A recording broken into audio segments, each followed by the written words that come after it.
రాజులకు రాజు ప్రభులో ప్రభు అయిన యేసుక్రీస్తు నామంన మీకు శుభములు. ఈరోజు దేవుడు మనకు అనుగ్రహించిన వాక్య ధ్యానము యోబు గ్రంథము 23వ అధ్యాయము 10వ వచనము.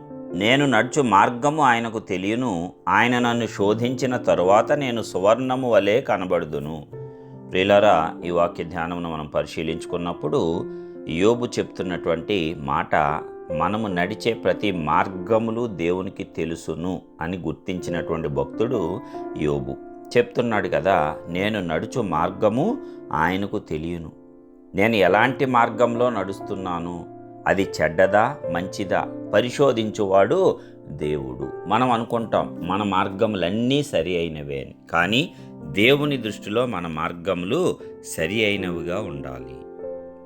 లోకంలో ప్రతి వ్యక్తి దృష్టికి అతను నడిచేటువంటి అప్పటి మార్గము సరిగానే అనిపిస్తుంది. అయితే కొన్ని సంవత్సరాలు పోయిన తర్వాత అయ్యో, అప్పుడు నేను ఎందుకు ఇలాగా నడుచుకున్నాను, ఎందుకు ఇలాగ ప్రవర్తించాను అనేటువంటి బాధలు కలగటము మానవ సహజమే. ఎందుకంటే ఆ క్షణములో మనం చేసే ప్రతి పని అయినా, మనము తీసుకునే నిర్ణయమైనా, మనము వేసే అడుగు అయినా మనకు సరైనదిగా కనబడటమే. అయితే దేవునికి సమస్తము తెలుసు. అందుకే మన మార్గములను దేవునికి అప్పగించాలి. మన ప్రవర్తన అంతటి మీద ఆయన అధికారమునకు మనము ఒప్పుకోవాలి. అప్పుడు మనము నడిచే మార్గము దేవుని మార్గమై ఉంటుంది. ఎప్పుడైతే నీవు దేవుని మార్గంలో నడుస్తావో ఆ మార్గంలో ఇక లోపం ఉండదు. ఆ మార్గంలో కష్టాలు ఉండవని కాదు, కష్టాలు, శ్రమలు, బాధలు, దుఃఖము, వేదన అవి వచ్చినా సరే వాటి ద్వారా నీవు నీతిమంతుడుగాను, పరిశుద్ధుడుగాను, విశ్వాసిగాను నిరూపితమయ్యి అత్యద్భుతంగా పరలోకాన్ని చేరతావు. అంతే తప్పిస్తే యేసు మార్గంలో నడిస్తే అసలు ఇంకా ఏ బాధలు, ఏ కష్టాలు, ఏ చింతలు కాదు, వాటన్నిటినీ జయించుకుంటూ వెళ్ళిపోతావు. విజయవంతమైన విశ్వాసిగా నీవు వెళ్ళిపోతావు. కాబట్టి దేవుడి యొక్క మార్గములలో మనము నడవాలి. మన మార్గాలను ఆయనకు అప్పగించుకోవాలి. ఎందుకంటే ఆయన ప్రతిదీ చూస్తున్నాడు. ఆయన ఆకాశమందు ఉన్నాడు కదా, ఎవ్వరూ నన్ను చూడట్లేదని నీవు చీకటిలో రహస్య పాపములు చేస్తే ఆయనకు పాతాళమే చక్కగా కనబడుతుందంట. నీ యొక్క ఆలోచన కనబడదా? నీవు నడిచే మార్గము కనబడదా? కాబట్టి మనము దేవుని ఎదుట నిందారహితంగా నడుచుకుందాము. అబ్రహాముతో దేవుడు అదే చెప్పాడు, నా ఎదుట నీవు యథార్థంగా నడుచుకొని నిందారహితంగా నడుచుకో అని చెప్పాడు. ఆయన మన మార్గములను పరిశీలించే దేవుడు. ఆయన నన్ను శోధించిన తరువాత నేను సువర్ణం వలె కనబడుదును. అప్పగించుకుంటున్నాడు దేవుడికే. దేవుడా నన్ను శోధించు, పర్వాలేదు.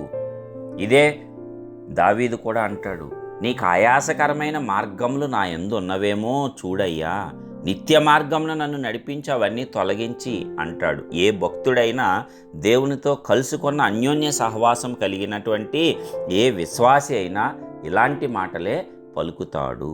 ఎందుకంటే ఏదైనా సరే దేవుని ఎదుట నీవు నేను దాచలేము. ఆయనకు అన్నీ స్పష్టంగా కనబడుతున్నాయంట.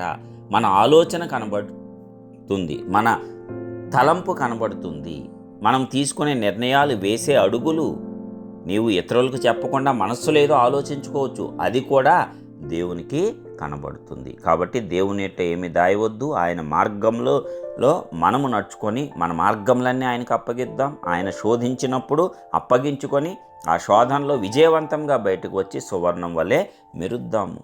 ప్రార్థించుకుందాం.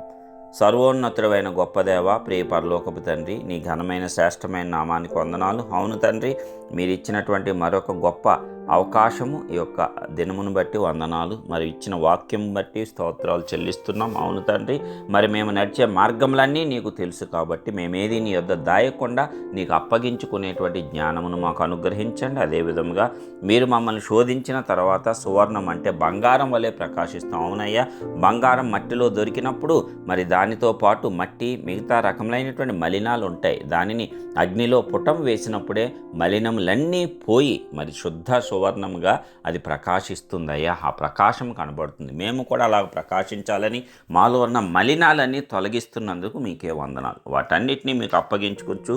మీ మార్గంలో నడిచి మేము కూడా సువర్ణం వలె ప్రకాశించేటువంటి కృపనిచ్చి ఆశీర్వదించండి. యేసు నామమున ప్రార్థించి పొందుచున్నాము తండ్రి. ఆమేన్.